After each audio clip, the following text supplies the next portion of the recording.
ഉണ്ടായിരുന്നു. അതിനകത്ത് ഒരു സംശയം ഇരിക്കില്ല. കാരണം എന്താ വെച്ചാൽ അവരെ അതിനുള്ള കരുതലോടെയാണ് വന്നിരുന്നത്. 5 പേരുടെ അവരെ 5 പേരാണ് എന്നെ മർദ്ദിച്ചതെന്ന് അവർ കണ്ടെത്തി. ക്യാമറകൾ പരിശോധിച്ചു. 5 പേരുടെയും ചിത്രം എന്നെ കൊണ്ട് കാണിച്ചു. ഞാൻ അവരെ ഐഡന്റിഫൈ ചെയ്തു. ഞാൻ മനസ്സിലാക്കുന്നത് ഇത് മാത്യൂസ് കൊല്ലപ്പള്ളിയും ഒരു ഷിയാസ് എന്ന് പറഞ്ഞ 2 പേരും, ഈ 2 പേരെയും കൃത്യമായി എനിക്കറിയാം. ഈ 2 പേരാണ് ഏറ്റവും കൂടുതൽ. അവരും അവരുടെ ഒരു സംഘവും കൂടെ CPM-ന്റെ നിർദ്ദേശപ്രകാരം, കാരണം ഇവരുടെ ഈ ഒരാൾക്കൂട്ട നിർദ്ദേശം ഉണ്ടല്ലോ, അത് സംസ്ഥാന നേതൃത്വം അറിഞ്ഞാണെന്ന് എനിക്കറിയത്തില്ല, ഒരുപക്ഷെ പ്രാദേശിക നേതൃത്വത്തിന്റെ അറിവോടെ അത്തരത്തിൽ പല ആളുകളെയും പലയിടത്തും നിർത്തിയിട്ടുണ്ടെന്നും ഇങ്ങനെ അറ്റാക്ക് ഉണ്ടാവുമെന്ന് എനിക്ക് നേരത്തെ അറിയാമായിരുന്നു. എന്നോട് നേരത്തെ പറഞ്ഞിരുന്നു. കൊല്ലുക എന്നുള്ള നിർബന്ധ ബുദ്ധിയോടുകൂടി വന്നു.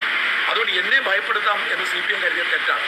കാരണം ഞാൻ ചാവാൻ തയ്യാറായി തന്നെ ജീവിക്കുന്ന ആളാണ്. ഞാൻ ഇപ്പോൾ ചെയ്യുന്നതിൻ്റെ ഇരട്ടിപ്പ്. കാരണം എനിക്കൊരു രാഷ്ട്രീയമുള്ളൂ, ദേശസ്നേഹം. എനിക്ക് പല രാഷ്ട്രീയമുള്ള ആളുകൾ പറയാറുണ്ട്. എൻ്റെ ദേശസ്നേഹം, രാജ്യത്തോടുള്ള ഇഷ്ടം, അതാണ് എൻ്റെ രാഷ്ട്രീയം. ആ ഒരു നിലപാട് ഉയർത്തിപ്പിടിച്ച് ഞാൻ മുമ്പോട്ട് പോകും. ഏത് വൃത്തിയോട് കാണിച്ചാലും ഞാൻ വിളിച്ചു പറയും.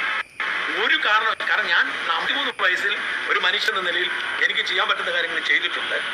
അത് ഇനി കുറച്ചു കാലം കൂടി ചെയ്യും. ഒരാൾ എന്ത് വിചാരിച്ചാലും ഞാൻ അല്പം പോലും പുറകോട്ട് പോകത്തില്ല. മാത്യൂസ് കൊല്ലപ്പള്ളി എന്നല്ല, CPM പിണറായി വിജയൻ എന്നല്ല, വിജയന്റെ മകൾ വൃത്തിയോട് കാണിച്ചാൽ പറയാതിരിക്കാൻ പറ്റും. ഞാൻ പറഞ്ഞിരിക്കും.